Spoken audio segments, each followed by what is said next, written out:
Hey guys, welcome back to another video. Today we are going to be talking all about empties, mainly because these have been sitting in my house for far too long and they gotta go. If you are new here, my name is Sam Young and I bring you content all about mindful beauty and mindful living, a lot of like clean makeup and skincare, but also a lot of mental health. So if that's your vibe, then don't forget to hit that like and subscribe button down below. Let's get into it.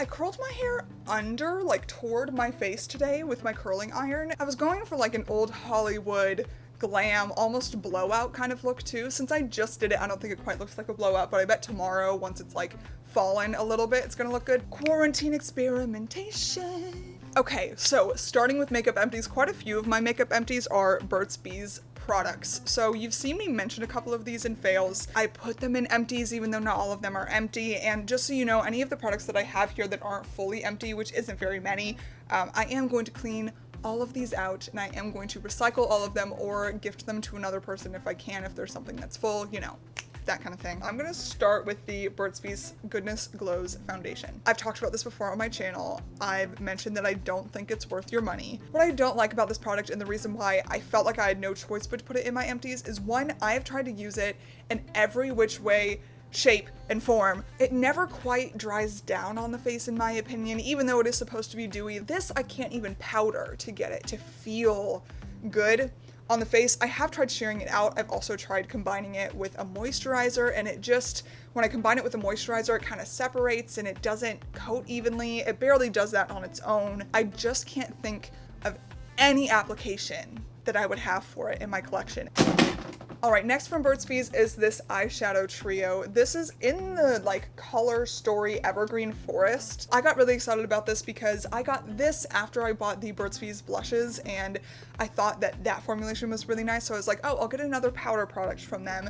And I went for just a green palette because I didn't really have any greens in my collection at the time. And I really liked the idea of having just like a really simple trio that I basically could get the same look, if not maybe two different looks out of every time. I thought it would look good with my brown eyes and the formulation is just really, really lackluster. Sorry, that's not in order, but this is the darkest shade, this is the medium shade, and this is the lightest shade. They swatch okay, like on my fingers you can see the pigment, and then they are just so patchy on the back of my hand. When it's an accessible price, I feel like it should be an accessible product as well. And when I heard that Burt's Bees had even come out with a makeup line, I was really excited and I just figured that it would be easy to use and make you kind of feel like a master. And it does the opposite. I think you could be so much better at makeup than you think, but use this product and be like, holy cow, I suck. It's not great. So you've seen I've really dipped into these over time and tried multiple times. I just can't get them to work. So this is something that I'm gonna probably have to just scrape out and recycle. The next Burt's Bees product is their Satin lipsticks, Glossy lips. That's what it is. It like cracked on the back on its own. It's been in the tube, and then I don't know if you can tell, but there are dots all over it, and the top has gotten worse. It gets worse every time I look at it, and I haven't touched it. I don't use this. It just degrades in the weirdest way, and this is still not expired. I only got it a couple of months ago. It's not great, and when I used it in its prime a couple times, I liked the shade. It's just a glossy lip, but seeing this happen just makes me really apprehensive. Coming in hot to redeem Burt's Bees makeup is the Burt's Bees Nourishing Mascara. I had this in the black shade. I love this. I actually used all of it up. It is completely dried out. The only really bad thing I have to say about this is that the cap of this broke off at some point, so I can still use this nub to get out the mascara wand. In case you're curious, let me just show you what the wand looks like. I think the wand is one of the things I like most about this mascara. It's a silicone wand. The bristles are just, they're not too thin, they're not too thick. I hate the ones that are like a figure 8 shape or like really bumpy. I want my mascara wand to either just be bowed or flat. I feel like that's the easiest way to use it. It is a dry formula without being flaky, and I'm in love with it for that. It doesn't smudge as easily because it's not super wet. It's just wonderful. I recommend it. Next up in makeup is this Juice Beauty Brow Gel. This is something that was also in my fails video. I used it up. The applicator is just really, really small, really, really short for brows. The only thing I didn't like about this really is that it wasn't very pigmented at all. It was also very, very liquidy, and I just kind of felt like it was the same as combing like aloe through my brows or something. This product is for some people, just not for me. And the last thing that I have been saving in my empties for months now because it is expired is this Hynt Beauty Duet Perfecting Concealer. It is arguably the best concealer that I've used in clean beauty. I think it is the best, not even arguably. This is the best one. It is so smooth and creamy. I don't know if it'll really apply the same since it's kind of expired, but it is just so freaking beautiful. You can build it up to insane amounts of coverage. It can be very full coverage. You can also just blend it out. I hit pan on this. I don't know if you can see that, but I didn't end up using it all up. And the only reason I haven't purchased it again since, which I will eventually, is that I actually want to purchase it at a time that I don't have nearly as many concealers in my collection and I can truly appreciate it and use it all up. And honestly, this product is one of those products that I would have kept using past its expiration date. And I tried actually, and the only reason I had to put it in empties was once it expired, it broke me out. So that's kind of it for makeup items, but I'm gonna move into like a couple tints and lip balms and things like that. Oh my gosh, this is terrible. Okay, so this is this lip balm. It is not white. It originally was very nude. You can kind of see the nude color through part of it. This is expired at this point, but it started doing this again kind of early. This is the Pacifica Sun and Lip Care SPF 30 Mineral Lip Balm. So it says broad spectrum sunscreen, water resistant up to 80 minutes. It's vegan, it's cruelty free, and it's in the shade nude. Why does it do that? I wonder if I could swatch it. Okay, I did swatch it for you guys. You also have to ignore this. I burnt myself with a curling iron earlier today, but I'm talking about this swatch right here. So it's just this like nude, sheer, beautiful tint. I really want to wash this off now though. I don't like the way it looks.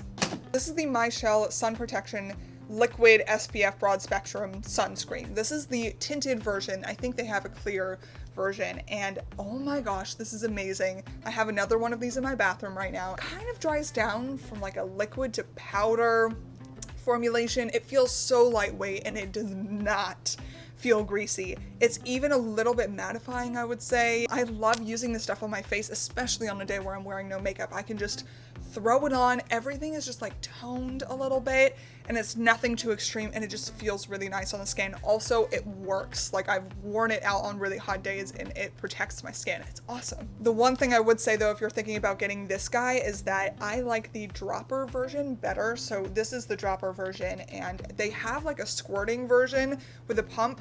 I thought that I would want the like pump version, but the pump on the pump version is so powerful and pressurized that it has taken me weeks to get to a point that I like hold it at the perfect distance and like apply it enough pressure onto it so that it doesn't ricochet off my hand and go all over my bathroom. It's just so odd.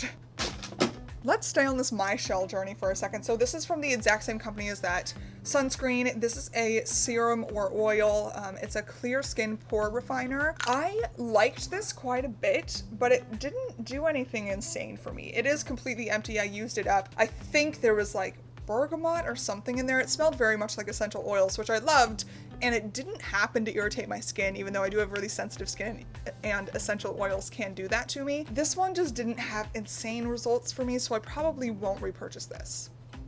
So I have a couple skincare products left, but I literally can't wait to show you guys this one, so here it is.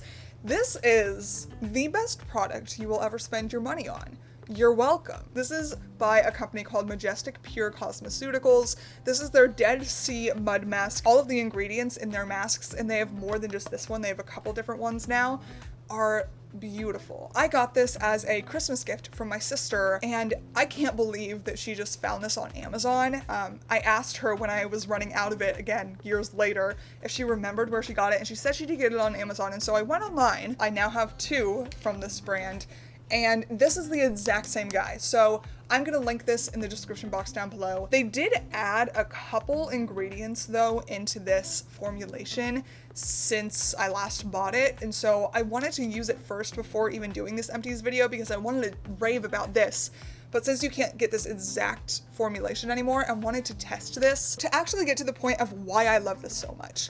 I have very sensitive skin. I have pretty dry skin too, and I have eczema prone skin. This mask visibly reduces redness like instantly. Like while you have it on, I usually leave it on for like 15 to 20 minutes. During the time that you leave it on, it works its magic, and then once you wash it off, your skin looks visibly different, at least mine does. I don't even know that it's supposed to be a calming mask, but that's kind of just how I think of it. As it hardens, I feel like it cleanses my skin, but that's honestly not even why I use it. I use it because it's so calming and makes my entire face just look so much nicer. So after trying this one, I can say that I still really, really love it. I do notice a little bit of a difference, but it is still very calming.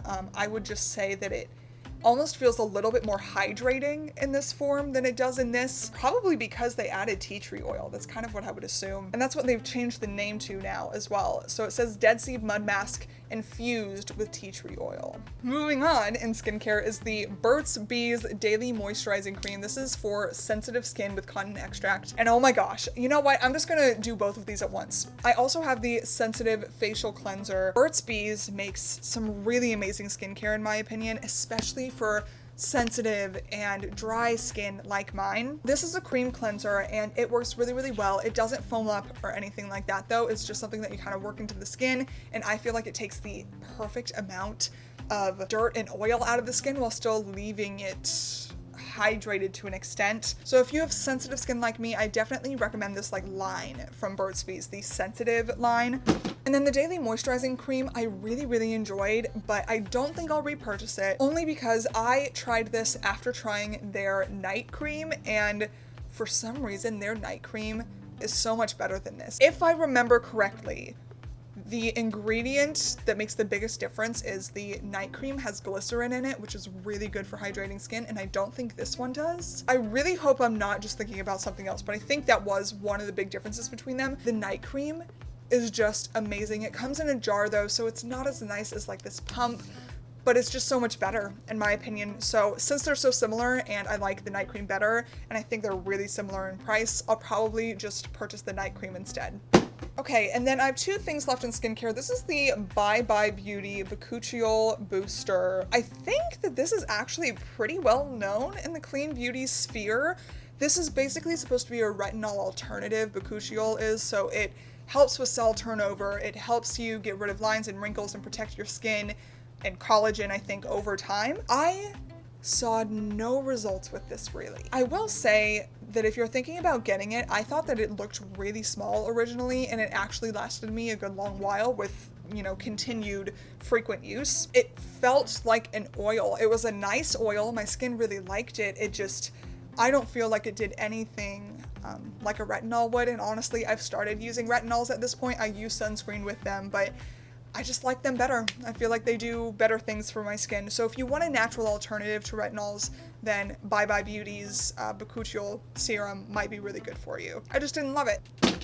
And then speaking of retinols, this is the La Roche Posay Pigment Clear Serum. I purposefully got this, I got it at Target, because I was looking for something that would kind of introduce me to retinols while also being kind of gentle.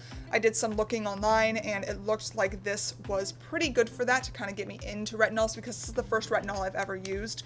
I used it up completely. It was insanely expensive and not worth it. But I thought that I would share this with you guys anyway, just because we talk about skincare here, and I thought that maybe some of you have seen this brand and thought about it. It did what it said it was going to do. I just don't think it was worth the money. It was good for introducing me and getting my skin used to retinols. It's not super crazy in the way that it treats your skin. It never irritated me. It was good for that. I think it was like $40 or something, and it's just not worth it.